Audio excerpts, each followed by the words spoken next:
آج کا جو احتجاج ہے نہ یہ سیاسی ہے نہ اس کا کوئی اور مقصد ہے، اس کا ایک ہی مقصد ہے کہ ہم تمام مسلمان قرآن مجید کی حرمت کے لیے، رسول پاک کی حرمت کے لیے، اپنے دین اسلام کے لیے ایک ہیں۔ ہم ہمیشہ اس کے لیے آواز بلند کرتے رہیں گے۔ ہم سویڈن کی حکومت کے اس اقدام کی مذمت کرتے ہیں۔ ہم حکومت سے مطالبہ کرتے ہیں کہ سویڈن کا سفارت خانہ بالفور بند کیا جائے اور سویڈن کی حکومت سے مطالبہ کیا جائے کہ وہ پوری دنیا کے مسلمانوں سے معافی مانگ لے۔ To register our protest, we are very much upset that Swedish government has buried our Quran. If you bury all the Quran Majid in the world, you cannot do anything. For us, Quran is more important than our kids, our lives, our families. And if you do not stop this, the consequences will be far behind than you're thinking. And I would request our President of Pakistan, Ash Alvi, to order the armed forces to fire the atomic missiles on Sweden, as you have burned our Quran, and this you cannot burn the Quran. It is the commitment of Allah subhanahu wa ta'ala. He will keep the Quran in Luh Mahfuz, and we will fight for our Quran and our religion till our death, and we will compromise on our kids, but we will not compromise on the dignity of our Prophet and our Quran. We are here, we Pakistanis will go for anything. We will not compromise, inshallah. Pakistan اور جان بھی قربان ہے حرمت رسول پہ۔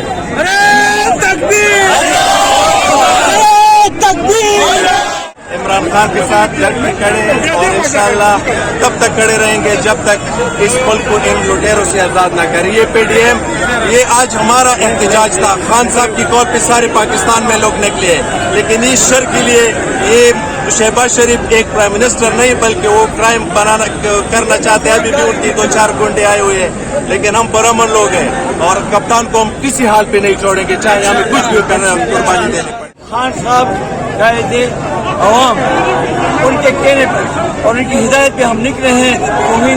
وہی نے بے حرمتی ہوئی ہے کلام پاک کی، اس کے خلاف اور اس کی باڈی حکومت کے خلاف اور سویڈن حکومت کے خلاف ہمارا مطالبہ ہے کہ سویڈن میں ہمارا سفارت خانہ واپس آ جائے اور ان کا سفارت خانہ یہاں بند کیا جائے۔ ہمارا کوئی کنارہ ہے کہ بس غربت قرآن۔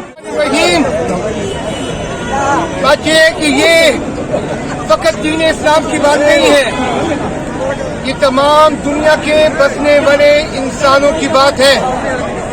قرآن مجید تمام انسانوں کے لیے نافذ ہوا، اس کا نفاذ ہوا تمام انسانیت کے لیے، اور یہ ایک ایسی کتاب کہ جس کی وجہ سے آج دنیا میں جتنی بہتری ہے الحمدللہ قرآن مجید کی بدولت ہے، قرآن مجید پہ ہونے والے ریسرچ کی بدولت ہے۔ جس شخص نے بھی یہ حرکت کی ہے سویڈن گورنمنٹ میں، ہم سویڈن گورنمنٹ کو کی مذمت کرتے ہیں اور ہر اس عمل کی مذمت کرتے ہیں چاہے وہ کسی بھی مذہب کے خلاف کوئی دوسرا مذہب کا بندہ کرے۔ نعرہ تکبیر، نعرہ تکبیر، نعرہ تکبیر۔ آج میرا یہ پیغام ہے ان سب جو اسلاموفوبیا کو یوز کر کے فریڈم کا وہ لفظ یوز کرے کہ یہ فریڈم ہے، so Islamophobia is not freedom, and just stop all these nonsense activities all over the world because it pains in the heart of all the Muslim of the world, and we are in the billions, not in the millions, so please stop it and don't let do what we want to. آج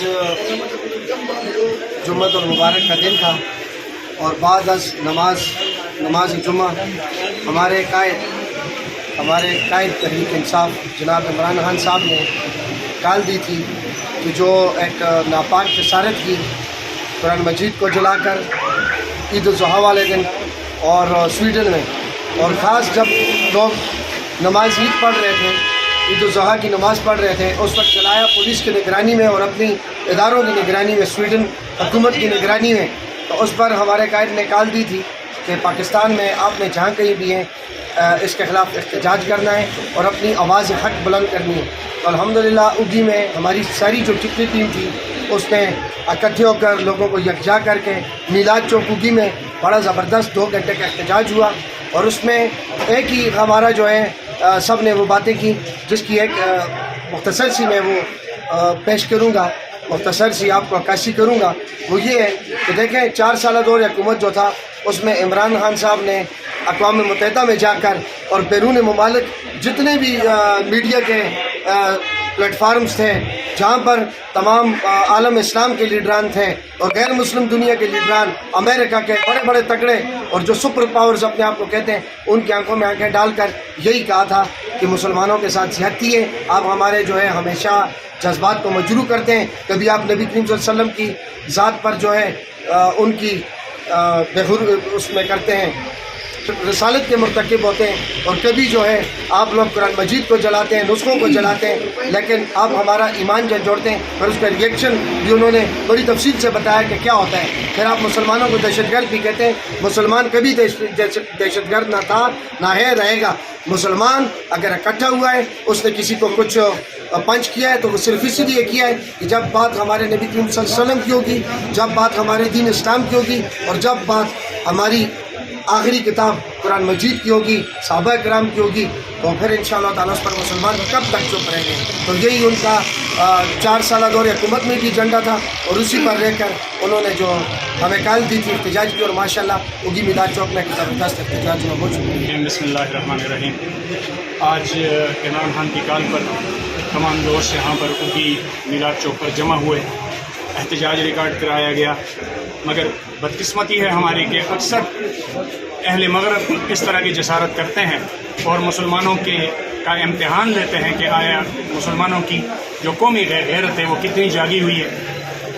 حزب صاحب کا ہم نے بھی آج احتجاج کیا، اور اس افسوس کے ساتھ کہ وہ قومیں جو کبھی مرمت کیا کرتی تھی آج ہم مذمت تک محدود ہو گئے ہیں۔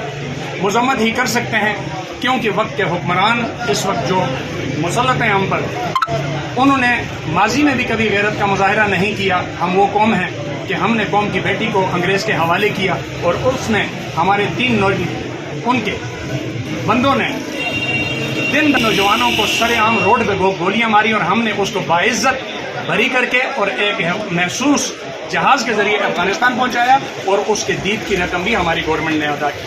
ہم وہ بدقسمت لوگ ہیں کہ ہماری غیرت کا سودا ہماری گورنمنٹ کرتی ہے۔ تو اسی پہ میں یہ سمجھتا ہوں کہ تمام دوست اپنے اپنے جذبات اپنی جگہ سچ پہ ہیں، ان کے جذبات ہیں، وہ آگ جل رہی ہے ان کے اندر، کیونکہ ہمارے قرآن کی توہین کی گئی ہے، دونوں جہان کے سپریم لا کی توہین کی گئی ہے۔ مگر کیا کر سکتے ہیں ہم؟ جو ہمیں عمران خان نے کہا اس وقت وہ بھی حکومت سے باہر ہے، کیونکہ اس نے یہ کہا تھا کہ جب آپ ہمارے نبی کی اور ہمارے قرآن کی توہین کرتے ہیں تو ہمارے سینوں میں تکلیف ہوتی ہے۔ اس کا ان سے بدلہ لیا گیا اور ان کو اقتدار سے ہٹایا گیا ایک مذموم سازش کے ذریعے سے۔ تو ہم احتجاج ہی کر سکتے ہیں، اس کے علاوہ ہم اپنے حکمرانوں پہ افسوس کے سوا کچھ بھی نہیں کر سکتے۔